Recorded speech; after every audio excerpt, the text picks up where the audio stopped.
This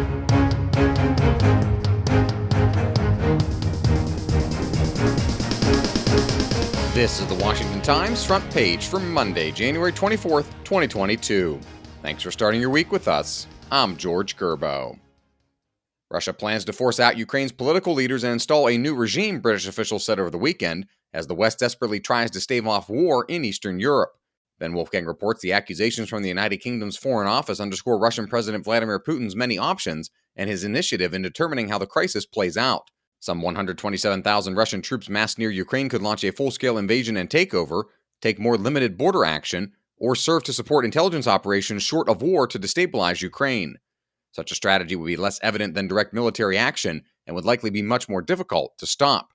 Neither the United Kingdom nor the United States gave much detail about the supposed scheme. British Foreign Secretary Liz Truss said her government has information about a coup, but offered no evidence in public. The Supreme Court's decision to strike down President Biden's COVID-19 vaccine mandate for the private sector is forcing big companies to take divergent paths, with some requiring the shots anyway, and others deciding it's not worth the bother. Starbucks said it would no longer take steps to ensure workers are vaccinated or face weekly testing after the justices issued a stay against the rule from the Occupational Safety and Health Administration. Tom Howe reports the agency would have imposed the same vaccinate or test rule on all companies with 100 or more workers as of February 9th. Apparel company Carhartt went in the opposite direction, reminding employees they were subject to an in-house vaccine mandate regardless of the justice's ruling. A survey by Willis Towers Watson in November found that a third of companies would forge ahead with mandates only if the OSHA rule took effect. Now that the Supreme Court has blocked it, companies are forced to navigate the landscape without a roadmap from the government. Supporting the elimination of the filibuster has become the new litmus test for Democrats running for the United States Senate in battleground races across the country.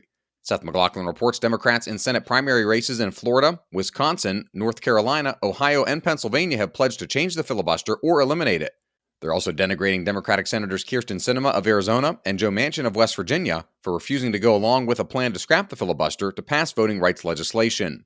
It's a popular tune with the party's base. The rub for Democratic hopefuls is figuring out how to play it in the general election, especially in battleground states where they're trying to unseat Republican senators.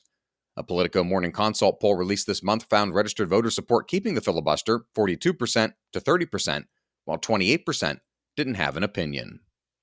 A reminder that you can find all these stories at WashingtonTimes.com/front page. If you don't have access to the Times yet, you can visit WashingtonTimes.com/George for a special subscription offer. As New York City moves to expand voting rights in local elections to non-citizens, including illegal immigrants, cities that have experimented with the policy have found people aren't in a rush to sign up. In San Francisco, which has allowed non-citizen voting in Board of Education elections for several years, Stephen Dinan reports the highest turnout was in 2018, when 59 people on the non-citizen voting list cast ballots.